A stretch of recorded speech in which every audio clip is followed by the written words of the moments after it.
po sa inyong pagdalo. At tuloy po ang ating personal na pagbati sa ating sarata. Sa ating darling ng Bethel Baptist League. Kay Lilia.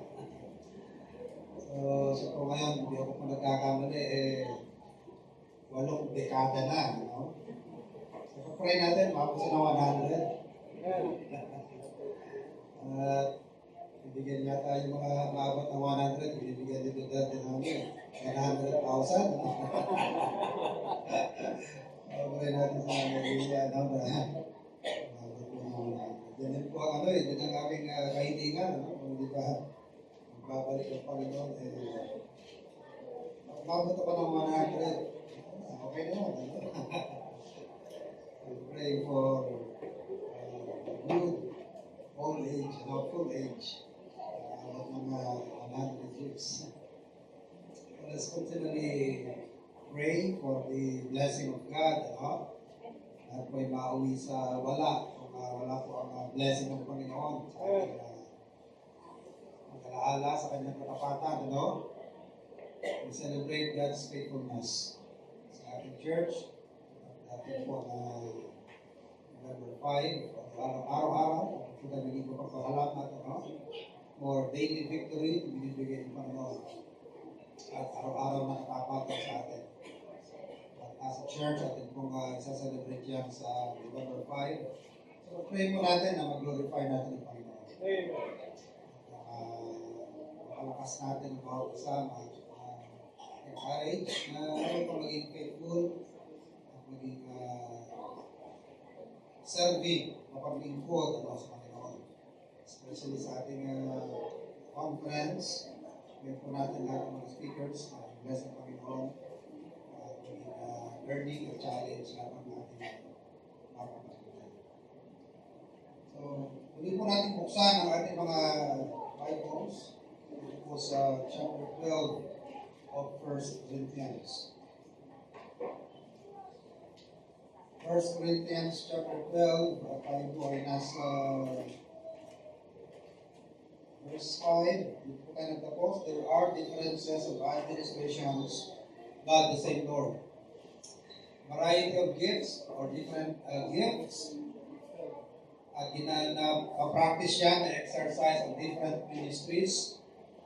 At pwede rin mangyari na yung may parehong gift,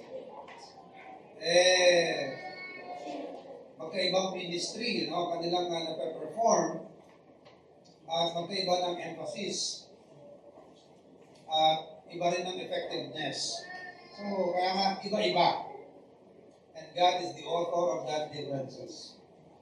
God is the architect. And sinasabi ng Bible sa atin, if we compare ourselves among ourselves, we are not wise. Dahil lang ng Diyos ang nag-design na iba-iba ang gift na i-distribute niya for different ministries. At iba-ibang energy ang ibinibigay din ng Diyos or effect. Yun ang meaning dito ng salitang operations. Verse 6. And there are not only diversities of gifts and differences of administrations. Sabi dito sa verse 6, ang ibig sabihin naman po dito ng verse 6 is different operations. Verse 6, and there are diversities of operations, but it is the same God which worketh all in all. So ito pong operations refers to effects or different results or different effects.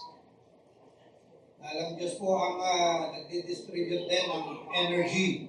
Siya po ang nag-energize ng ating gifts. Siya rin ang nag-bless sa ating ministry. Kaya sabi ni Paul sa ibang bahagi ng Corinto, so then, yung nagpa-plant is nothing, the one who sows is nothing, and the one who waters is nothing, but it is God which gives the increase. Hindi na mahalaga kung sino ang nagtanim, kung sino ang nagdilig. Ang mahalaga sa lahat ay ang Diyos na nagbibigay ng pagtubo. Nagpanan lang ang bawat isa ang kanyang function. I-exercise ang bawat isa ang gift na ibibigay ng Diyos. At bahala ang Diyos kung alin ang kanyang ipaprosper.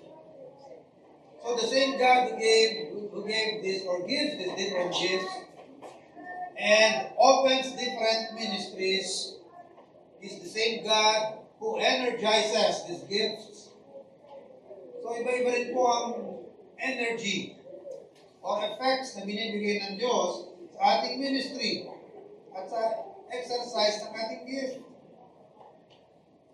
Yan ang dapat na ina-acknowledge natin. Ano? Every time you do something good for God, do not pat yourself at the back and congratulate yourself. Ang galing ko. Ang galing ko naman. Dahil hindi sa iyo nanggaling ang result niyan. It came from God.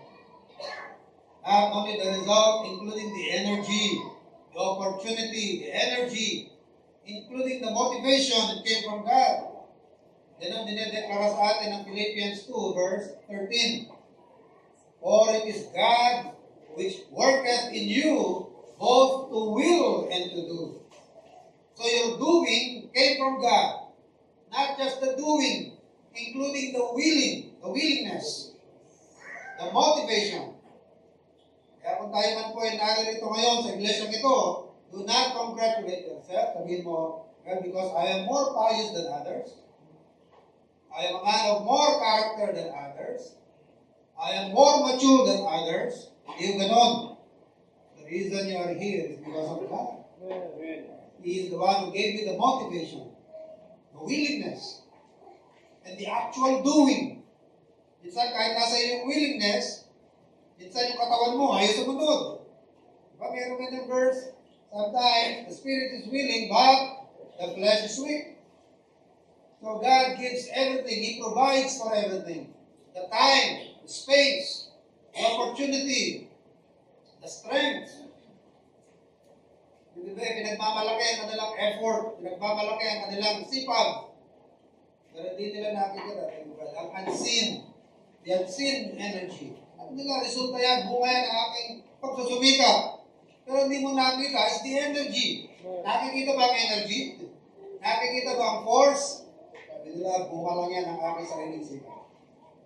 Alam nyo, pag tayo ay, sabi na marunong magbilyar. Ako, tumusundot-sundot ka ng bilyar. Kapag ka, ano yung mga piyesa niya? The stick. Ang tawag sa stick. Ang tawag sa stick sa bilyar? Ako. Mas alam ba niyo? Tako. And then yung tinitira ng tako, ano yan? Cue ball, right? A cue ball? Tama, ha? Cue ball. So kung naglalaro ka ng 8 ball, anong aim? Anong aim dyan sa laro na yan? May sync yung ano. Number 8, tama ba ako? So pag ginamit mo yung tako, you hit the cue ball para tamaan ng cue ball yung object mo. Kung yung 8 man ang object mo, yung umaharang sa 8 para ma-clear, ang daan ng 8 ball, ano lang ang visible sa mata? Ano ang visible sa mata? The chain of reactions. Pero ano yung unseen? Ano yung hindi nakikita niya? Doon sa chain of events, of actions and reactions na nakikita natin, ang visible ay yung bola, the pushing of the stick, the sinking of the ball, the hitting of the balls. Pero mga kapatid, what is unseen? There is the force. Yan ang hindi natin na-appreciate mga kapatid. Ang mga tao na walang pagkilala sa Diyos, ang makikita nila yung pagod nila, yung pagsusubikat nila, yung gising nila ng maaga, ang hindi nila nakikita, ni isa sa atin, walang makakapagtaas ng daliri kung hindi sa force na binibigay ng Diyos. Sabi nila, maglaglag ka ng mic, laglag kong mic, kaya nalaglag ito kasi binuka ko ang kamay ko eh. The causing of the fall of this mic is my releasing of my hand or the opening of my fingers or of my hands. Pero sabi ng Bible, in Him we move and have our being. Kung hindi lolobin ng Diyos, hindi mo igagalawan na niliri mo. If God will not energize your arms or your hands or your fingers, hindi mo ma-move yan. For in Him, we move and have our being. Kaya ka nag-exist, kaya ka nabubuhay. So it is unwise. It is ungodly of us to keep on congratulating ourselves na kaya ka naging pious, kaya ka naging faithful because of extra character na meron sa iyo or piety na meron sa iyo. Philippians 2:13 says, we owe everything to God. It came from God, both to will and to do of His good pleasure. So, yung energy, na nag-energize sa ating mga ministries at sa exercise ng ating gift is none other than the giver of the gift, which is God Himself. Ang in-emphasize din sa verse 12. Chapter 12 and verse 6. And there are diversities of operations, but it is the same God which worketh all in all. So it is God who blesses our efforts, our gifts, and our ministries. Siya po ang nag-energize niya. And then verse 7 speaks of what? Verse 7 speaks of one source and one purpose. But the same manifestation of the Spirit is given to every man to profit withal. So ano po ang source? Sino ang source ng lahat ng gift? According to this passage and according to this verse, ulit-ulit mo namin mention dyan is the Holy Spirit. Spirit is the giver of the gift. He is the source of the gift. And He empowers the gift.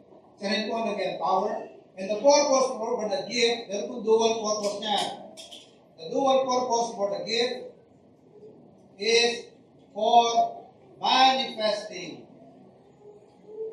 To manifest the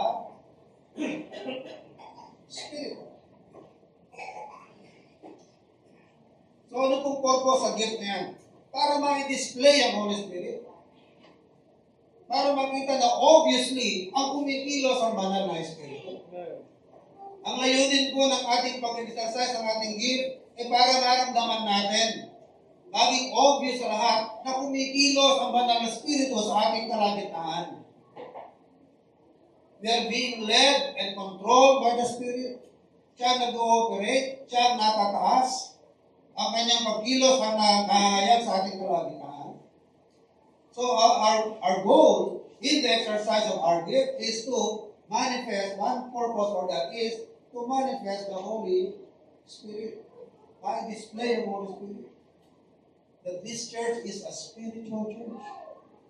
Kaya minsan, nakakasakit ng damdamin, kaya nakikita-kita minsan na isa ilang mga manggagawa. Nagkakamustahan, kamusta ang gawain nyo? Nagpapala, may building na kami. Ang lobby na kami. Wala ka nilang definition ng pagpapala. Well, that's one form of blessing. But very seldom in the Bible that you will hear or read na ang blessing is about material. Although kinoconsider yun ang blessing. But mas malimit po na ina-mention ang blessing about it ay spiritual. Ephesians chapter 1 tells us who have blessed us with all spiritual blessings in heavenly places in Christ. Bira ka makaka-relate na, ang church namin maganda, okay. Dahil nagmamature ang mga members. Nag-grow ang mga members. Nag-glorify ang Panginoon. Naitataas ang Panginoon sa kalagitnaan. Kumikilos ang banal na Espiritu. Hindi naman ito. Nagpapala kami, may building na kami. Bili kami bus. Marami na kami. Malaki na attendance namin. Saka malaki na offering namin. Usually, yan po ang na-exalt. Yan ang natataas.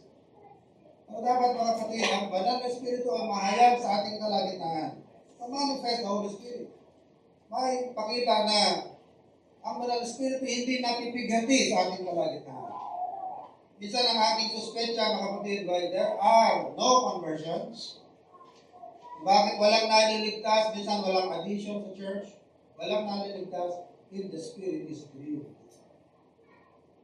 Kapag napipigati ang banal na Espiritu, nakuquench ang ningas ng banal na Espiritu sa ating kalagitnaan through the carnality and sinfulness of the members. Verse 7, but the manifestation of the Spirit is given to every man to profit withal. So, the dual purpose for the exercise of the gift is first of all to manifest the Spirit, and another reason or purpose is for the benefit of the body. Or every part, every member in particular. The benefit ng lahat. So the manifestation of the Spirit restates what Paul emphasized in each of these verses. To manifest the Holy Spirit, who is the source of all spiritual gifts. So the word manifestation was taken from the Greek word phanerosis, and the basic idea is of making known.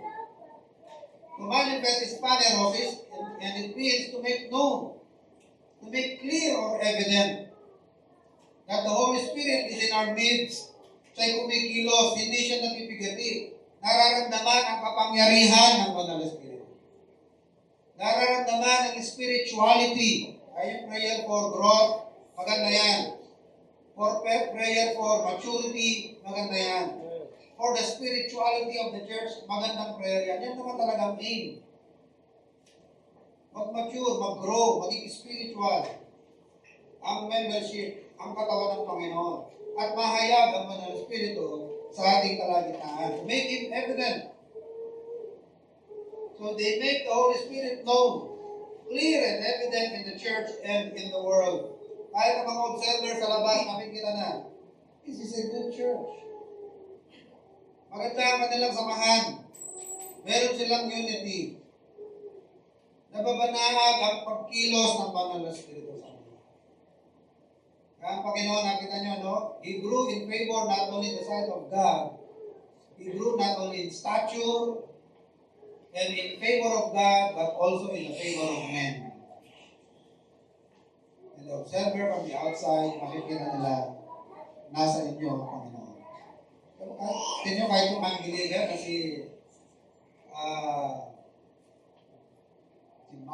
si Eshcol, kilala niya yan, magkakaibigan ni Abraham. Oo, naninirahan ka lang dito, dayo ka sa amin. Bimelech, ganun din.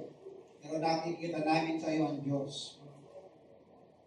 Same thing with Pharaoh. Kahit unbeliever si Pharaoh, nakikita niya, Joseph, nahalata ko ng Diyos ay nasa iyo. Nasa iyo ang Espiritu ng Diyos. Maganda po na ma-manifest ang Banal na Espiritu sa atin. So that's the purpose for the exercise of our spiritual gift. To make manifest the Holy Spirit. And for the profit of every member. So yung po salitang profit, sumferon, it is a verb, literally to bring together. And the term also came to mean to help or to confer a benefit, magbigay ng benefit, or to be advantageous. So spiritual gifts are to be edifying and helpful to the church or to God's people. So the exercise of spiritual gifts ministers to others. Nakakapag-edify at nakakapag-minister sa iba. So if we don't minister our gifts, there is a sense na tayo po'y nakakahinder sa growth ng iba. And there are at least four blessings in the exercise of spiritual gifts. Ano po magiging blessing or the four blessings in the exercise of our gifts? Number one, mutual benefit.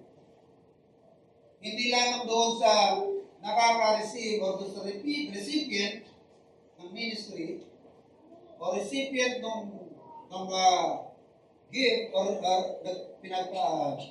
hindi lamang po benefit doon sa tumatanggap ng service na i-minister na merong gift, including the one who practices the gift receives benefit. So hindi lamang yung receiver, kundi yung giver. Yung nagpa-practice ng kanyang gift. Dahil kung ikaw lang ang may gift, ikaw lang nagpa-practice, loaded. Parang one-man army ikaw lahat. Ha? Pero kung in-exercise mo ang gift, and in the exercise of your gift, you help others to grow for them to be able to also use and practice their gift. Ilan na kayo na trabaho? It becomes two. Nagiging dalawa na kayo. Pero kung yung isa, hindi niya alam ang kanyang gift, hindi mo rin siya natuturuan, hindi mo siya na-edify, for him to become a better steward of his gift, sino lang lahat ang tatrabaho? Sino lang lahat ang kakayo? Di ikaw lang, tama? Pasad mo ang lahat, nasa balikat mo lahat. Ikaw ang bumabata, ikaw ang kumikilos, ikaw lahat ang gumagalaw. Pero kung in-exercise mo ang gift mo, you have the gift of teaching, and then you help others grow also. Ano sabi ni Apostle Paul kay Timothy? The things that you have heard from me, the same commit thou to faithful men who shall be able to teach others also. So huwag mong sarilinin. Yung nakikita mong may potential, yung nakikita mong mayroong gift of teaching, develop them. Help them grow. Develop them. At yung mga narinig mo sa akin, i-share mo sa kanila, i-transfer mo, para hindi ka na nag-iisa na magtuturo. In the ministry of teaching, dadami kayo. You share the burden of teaching. At hindi necessarily, mga kapatid, na ang teaching lahat ay preachers lamang. Any member in this church was given by God a gift of knowledge. So ano po yung dalawang category of gifts? Speaking gifts,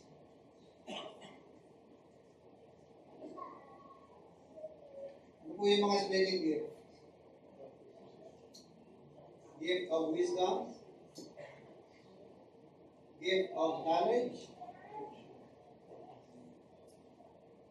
prophecy or preaching, gift of teaching. Ano po yung mga serving gifts?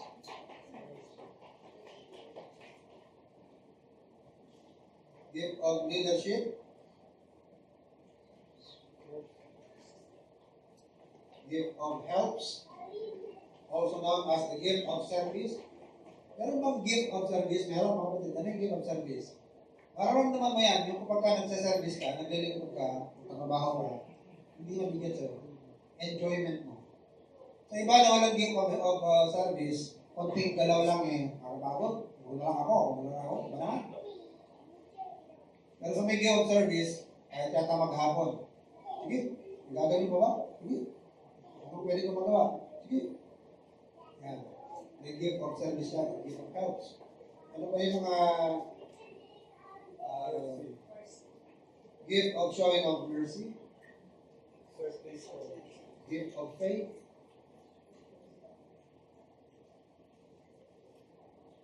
gift of exhortation,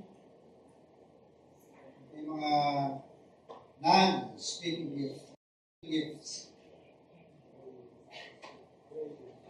giving, diba non-speaking yan, giving. Nag-give ba, maingay, at tinuturo mo yung giving mo? Hindi naman, di ba, non-speaking? What else? Gift of faith. What else? Gift of discerning.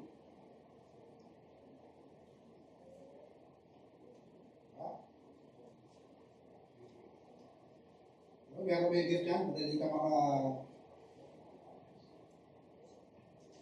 maka-identify, maka-discern. Ano yung discern? Makahalata? Magaling kang bumasa. Magaling kang discernment.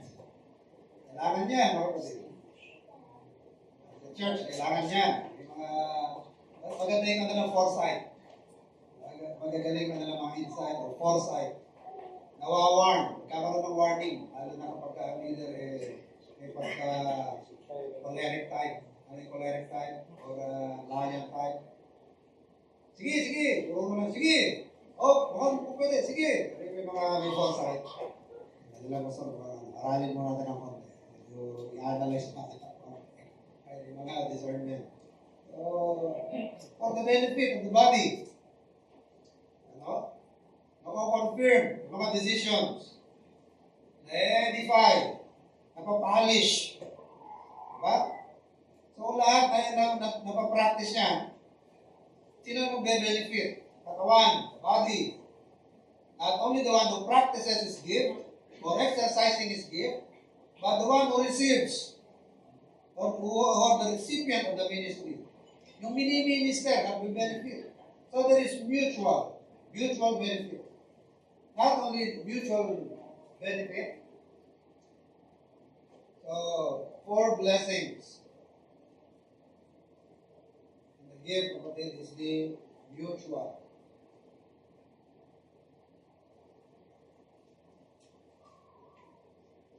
Second is, the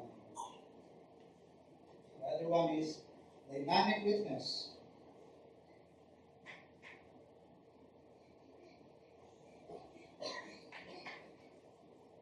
Nakaroon tayo ng magandang witness. At hindi lamang yung witness, mga kapatid, hindi lamang yung evangelist, may gift of evangelism. Diba yung evangelist is also a gift. And he gave some prophets, some evangelists. So meron mga members of church, ang kanilang gift talaga is gift of evangelism. So, kung na-exercise ang gift ng kapatid, nagkakaroon tayo ng dynamic witness sa mundo. At kung yung mga walang gift of evangelism, they also exercise their particular gift, ano nangyayari? Nako-confirm yung witness. Pero kung yung iba, hindi pinapractice ang kanilang gift, paloko-loko, hindi inaayos ang sarili, ano nangyayari sa witness? Nawawala ang power. Nade-destroy ang testimony. Nade-destroy ang witness. Kaya yung claims ng gospel, hindi na-edify. Sabihin ng mga unbelievers, they are fake after all. Yung sinasabi nilang beauty of the gospel, beauty of the Christian doctrine, is not actually true. It is fake. Look at them. At pag nangyari yan, mga kapatid, yung mga unbelievers, hindi lamang nako-confirm ang kanilang hinala, sila mismo, lalong nako-confirm sa kanilang masamang gawain. Dahil sasabihin nila, walang pagkakaiba. Walang difference. Pagkakaiba, pare-pareho lang. Mga professing Christians, ay ako, pareho lang ng kapatid ng ginagawa. Ako mga pag-uugali. Pero kung bawat isa, ine-exercise ang kanilang gift, for the mutual benefit of the rest, concerned tayo sa isa't isa, yung pong witness ng mga evangelist, nako-confirm yan, lalong na-edify yung witness na yan because of the other members who exercise their gifts, nako-confirm yung truth claims, yung claim ng gospel. Kaya nagkakaroon tayo ng dynamic witness. And as the result, everybody shares. Lahat nakakabahagi sa resulta. Hindi lamang yung evangelist. Even those who do not have the gift of evangelism, nakakabahagi sila sa result. And God receives the honor. Hindi niya alam ang gift, hindi na ma-practice. Paano tayo magkakaroon ng dynamic witness? Another benefit is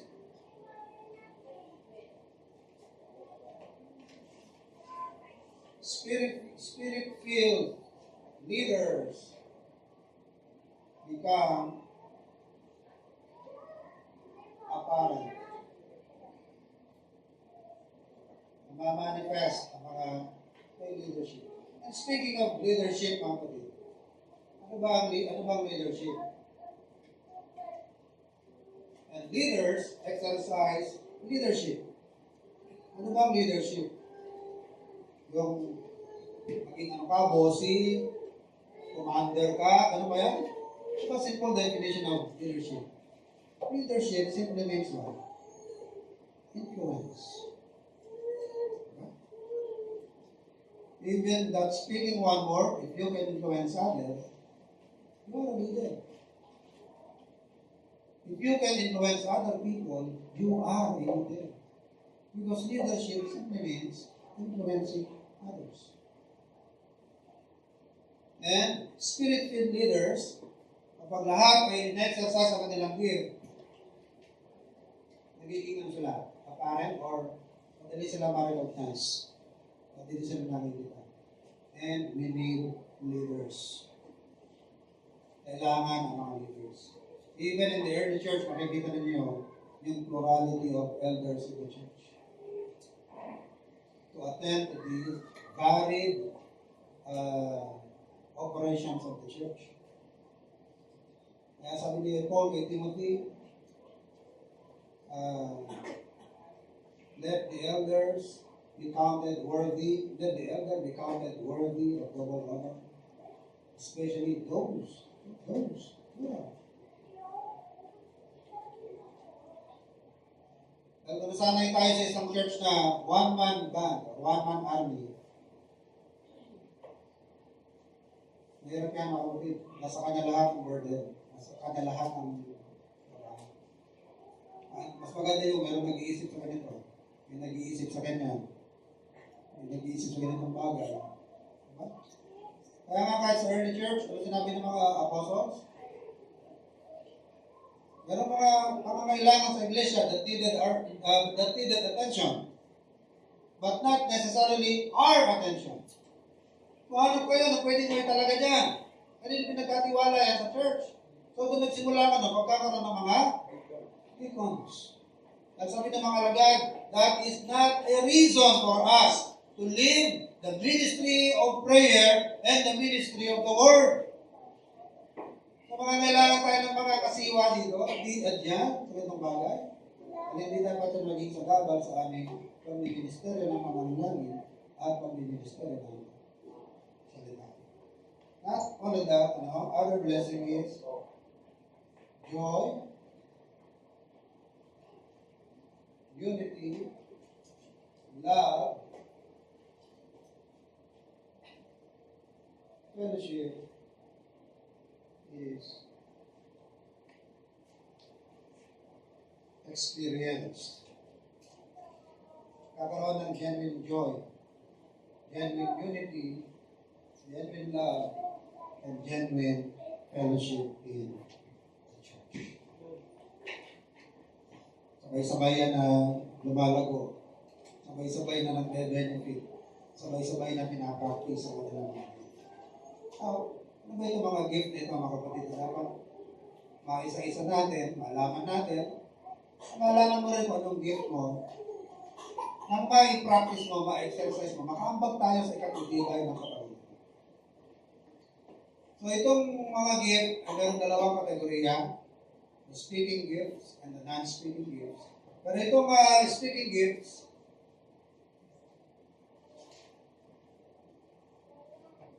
tignan po natin, 1 Corinthians chapter 12, verses 8 to 11.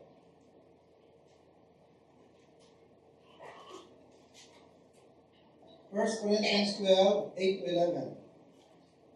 For to one is given by the Spirit the word of wisdom, to another the word of knowledge by the same Spirit, to another faith by the same Spirit, to another gifts of healing by the same Spirit, to another the working of miracles, to another prophecy, to another discerning of spirits, to another diverse kinds of tongues, to another the interpretation of tongues. But all these worketh that one and the self-same Spirit, dividing to every man severally as he will.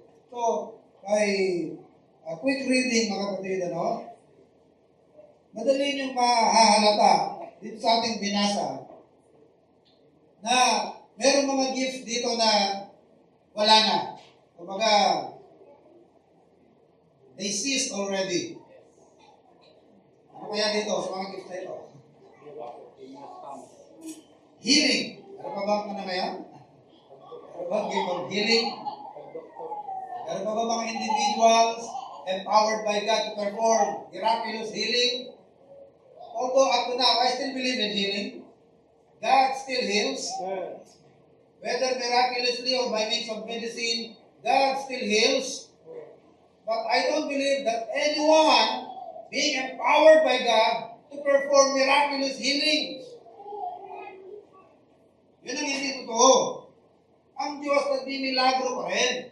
Ang Diyos naghihil pa rin. Ang wala, individuals being empowered to perform miraculous healings. Yun ang wala. Wala na ngayon yan. Even during the time of the apostles, they don't use their power to heal at all times as they desire. Example nga niyan si Apostle Paul eh. He was even able to raise a dead person, Eutychus. He raised him from the dead. Bakit nung magkasakit si Epaphroditus, sabi niya, please pray for Epaphroditus. He's about to die. Trophimus I left in Miletus. Why? He was sick. If he was able to raise the dead, it is easier for him to heal a sickness or a disease. Pero hindi niya nga maisama si Trophimus, iniwan niya sa isla ng Melita because he was sick. And when Timothy was sick in his stomach, ang sabi niya anong advice sa kay Timothy? Put a little wine in your water because of your stomach problem, madaling ma-upset, dahil yung isang use for the alcoholic drink ng araw, dahil wala pa yung nawasan, wala pa yung chlorine, they put fermented wine in their water to sterilize the water. Eh kung meron siyang healing kahit bumuhay ng patay, eh di, sana, pinagalis na mo. Lalawayan ko, ganito. Lawayan ko dyan mo. Ganun lang sana. So obviously, wala na yung gift of healing. Gift of healing na to. Individuals being empowered to perform supernatural healing. Question. Meron bang gumagawa niya ngayon? Meron wala? Marami. Tanong, gumagaling naman o hindi? Maraming gumagaling dyan. Now my next question, who empowers the healing? God or Satan? Obviously, Satan, because God will not contradict himself. Tandaan natin mga kapatid, truth is non-contradictory. That is one important law, the law of non-contradiction. Truth is non-contradictory. So if God says that these powers or this gift cease, wala na, dapat wala na. So hindi na nagbibigay ang Diyos ng gift of healing sa amin. Ano pang nawala? Tongues. Interpretation of languages, wala na yan. So, kung atin pong isa-isahin itong gift dito, verses 8 to 12, makikita natin na meron pa dyan permanent. Merong temporary.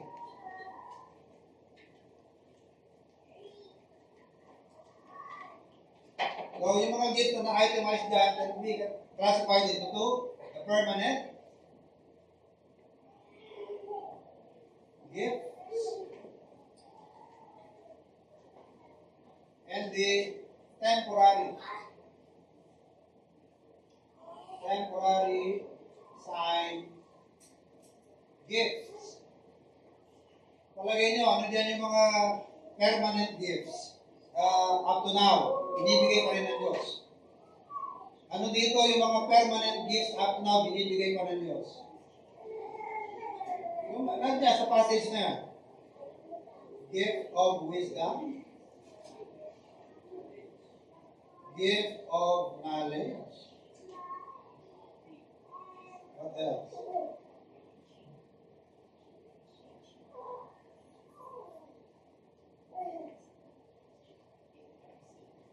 Prophecy. Teaching. Ano pa yan? Ano ito?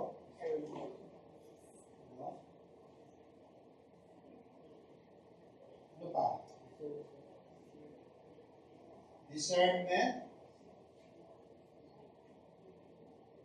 What else? Faith.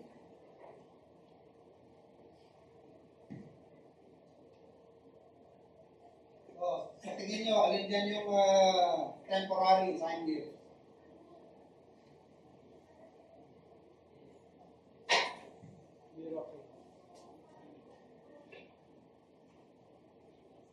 Miracles, healing, tongues or languages. What else? Interpretation of languages or tongues. Ngayon, ano yung mga Palagay natin, nandiyan pa. Tingin natin. So, verse 8. For to one is given by the Spirit the word of wisdom, to another the word of knowledge by the same Spirit, to another faith. So, ano pa rin yan? Meron pa rin yan, faith. What else? Gift of healing. So, temporary yan, sa temporary category. To another, the working of miracles. To another, prophecy. Saan yan? Permanent, ha? Prophecy does not necessarily mean receiving revelation all times or predicting the future, because prophecy simply means what? Proclaim. I-proclaim mo. Not necessarily to predict the future. Kahit yung root word niya sa Hebrew, nabi, or naba, it means to tell forth, to proclaim what is revealed, not necessarily to predict what will happen in the future. What else? Verse 10, to another the working of miracles, to another prophecy, to another discerning of spirits. Discernment. What else? Another diverse kinds of tongues, to another the interpretation of tongue, but all these worketh that one and the selfsame Spirit, dividing to every man severally as he will. Now, ito lang ba ang listahan ng gifts? Diba meron pang ibang listahan ng gifts? Saan yan? Romans chapter 12, verses 6 to 8. Ano pang meron doon? Gift of giving.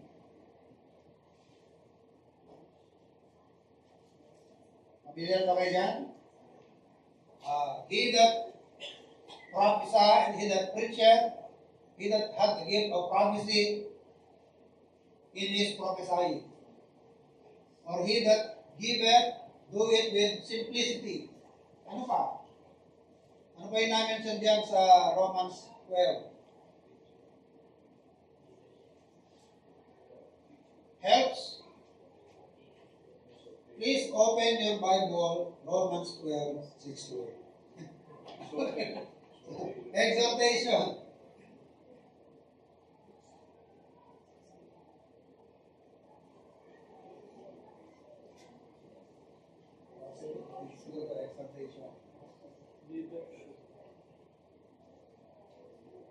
Showing of mercy, yan? Ha?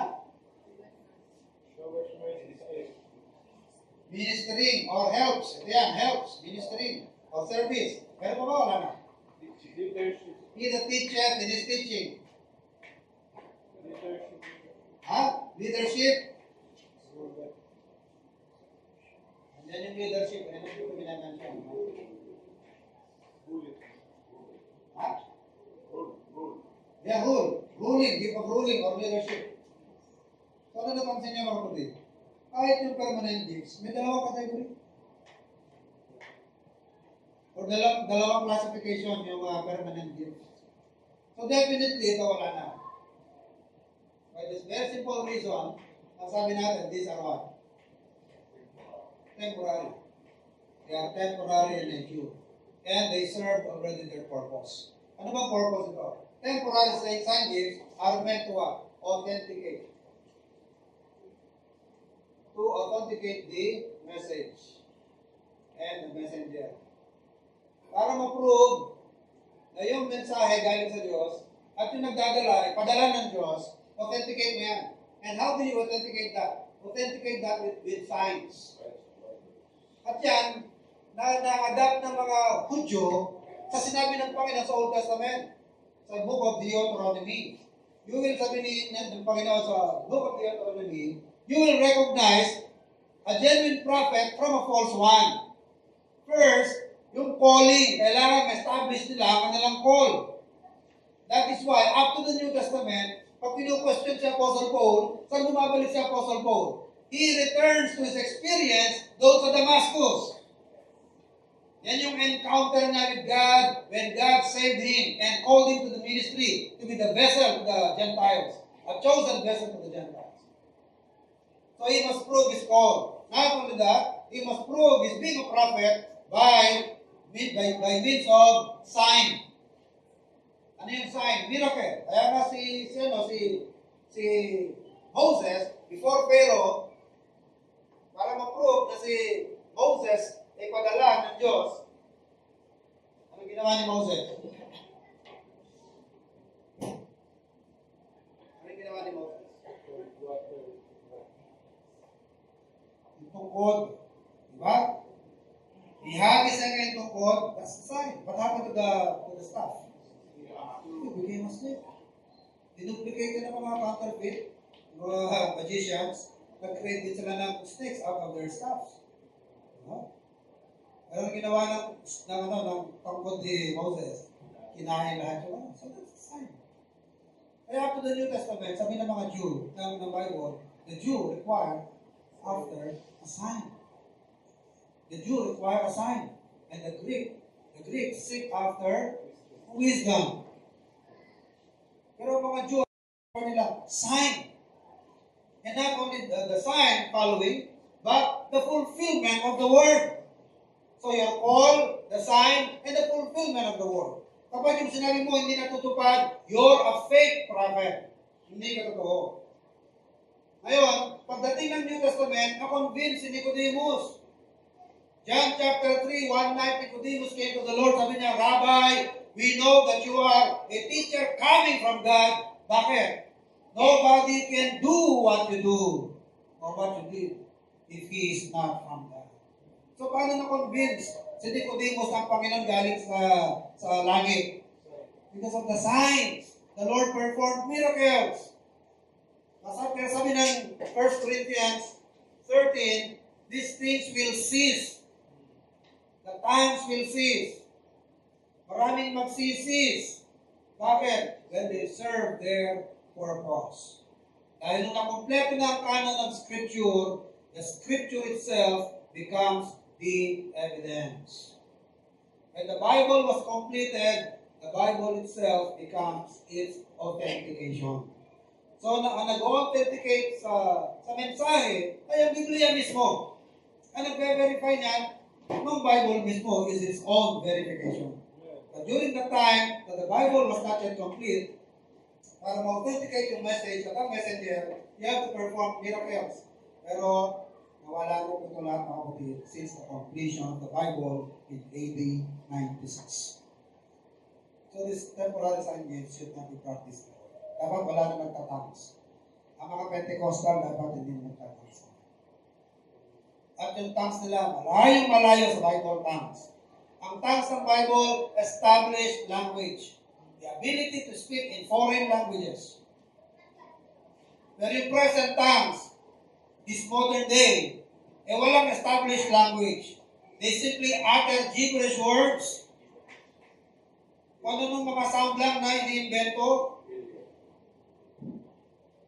Pero walang ganung language. But the tongues in the Bible is the ability to speak in foreign language, and this gift was first performed by the Baptists, hindi mga Pentecostal. Mga Baptists ang una nag-tongues. Dahil lahat ng mga nag-tongues sa Acts 2 ay mga Baptist yan. Yan ang unang iglesia ng Panginoon. So wala na ngayon itong sign gifts at mga miracles, healing, tongues, interpretation. So ano yung natin talang meron? That God still keeps on giving. Ito, permanent gifts. Gift of wisdom, knowledge, prophecy, teaching, exhortation, discernment, faith, gift of giving, gift of helps, gift of showing of mercy, gift of ruling. Pero itong dalawang ito mga kapatid, you can classify this. This one is the speaking gift, or verbal gift. This one is the non-verbal, and the serving gift. And verbal or non-serving gift. So, wala na tayo. Isa lang muna talakayan natin. The gift of wisdom. Ano po itong gift of wisdom? The gift of wisdom. So the early part of the church, the early history of the church, ito ang wisdom becomes God. Sometimes revelatory. May mga time na itong gift of wisdom na ito is in the form of direct revelation from God. Pero mga kapatid, itong gift of wisdom up to now, God still keeps on giving that gift up to now. Ano ba yung wisdom? Wisdom is the ability to apply discovered truths. If you are able to skillfully apply truth in your practical life or daily situation, that is the gift of wisdom. And that is different from the gift of knowledge. Because knowledge simply means ability to grasp, ability to analyze, and grasp truth. But a lot of people who has that knowledge, or intelligence, do not have the skill or ability to apply it in their daily situation in life. In the actual situation of life, hindi nila ma-apply. They don't have the skill. Pero ito yung mga gift of wisdom, yung kanilang mga discovered truths, yung mga natutunan na truth, they have the ability to apply it. Or to share it. May kakayanan silang i-share yung wisdom sa iba. Kaya itong gift na ito, mga kapatid, not necessarily only the pastors have this gift. Even ordinary members, regular members of the church can have that gift of wisdom. And you can share that wisdom of yours to other members during your interaction with them. Kaya importante nga ito. Nag-church tayo, nagsisimba. How can you practice that gift? How can you share that gift of wisdom? Kahit konti lang ang acquire mong knowledge, may skill ka naman, may ability ka naman to apply that in your daily situation or sa problem na narinig mo. May sinishare sa yung problem, may insight ka kung ano gagawin. Ito ang turo ng Panginoon, ito ang gawin mo. You can do that while counseling somebody. You can do that when you are sharing somebody, a fellow member, a fellow Christian. Ano meron sa'yo? Gift of wisdom, the ability and the skill to apply, reveal, or receive truths in a practical situation or in an actual situation. At yan, mga kapatid, gift. Kaya kung meron ka niya, practice mo. Kung meron man dapat magbiroon ng recipient niya, is our fellow members in the church, part of the body of Christ. At yun naman meron siya, yun naman pwede niya ma-reciprocate sa'yo, so you will have mutual benefit. Baka yung meron siya, kung wala ka, siya naman ang meron. Yan naman ang ibabahagi ko. Baka meron sa kanya, faith. Ano ba yung faith? Yung gift of faith. Hindi lahat ng Kristiyano may gift of faith. I'll tell you one person who has the gift of faith. George Spiller. Kilala niyo ba si George Spiller? A Briton, a believer, sa British, nagtayo ng orphanage, walang pera. Ba't niya nagawa yan? Because of the gift of faith. Araw-araw wala siyang budget. Panay ang tanggap niya ng mga orphans. Pero araw-araw wala siyang budget.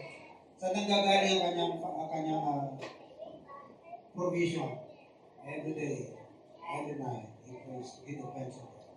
At pag mag-uumaga na, dumarating ang provision. May darating na lang 200 sandwiches, 300 pieces of bread, darating. Hindi niya lang sa lugar na. Marami anonymous, bibigay ng pera. Pero we have that faith to start that ministry. Hudson Taylor.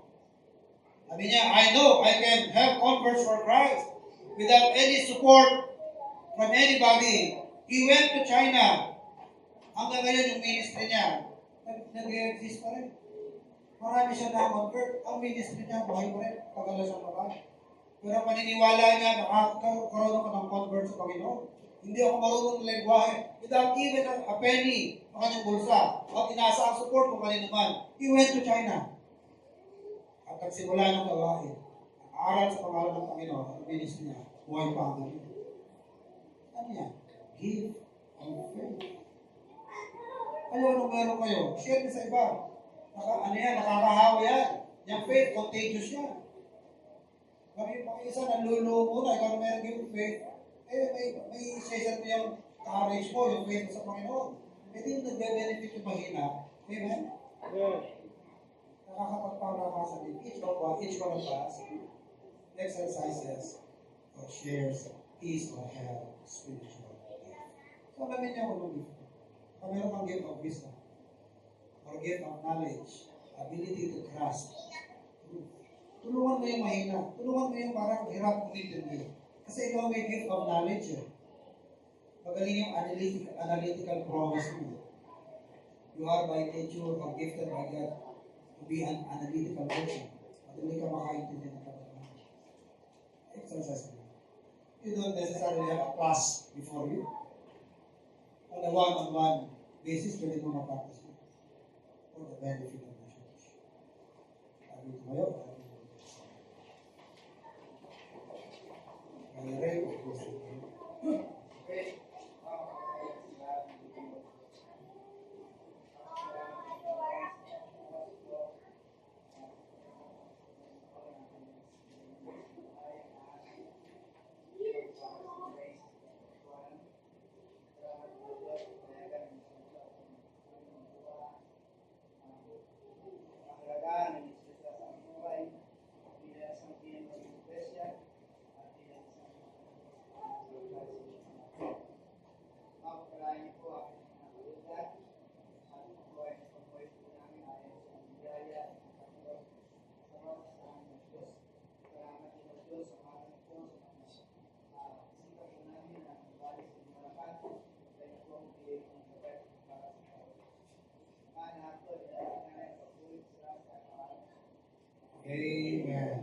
Umaga po.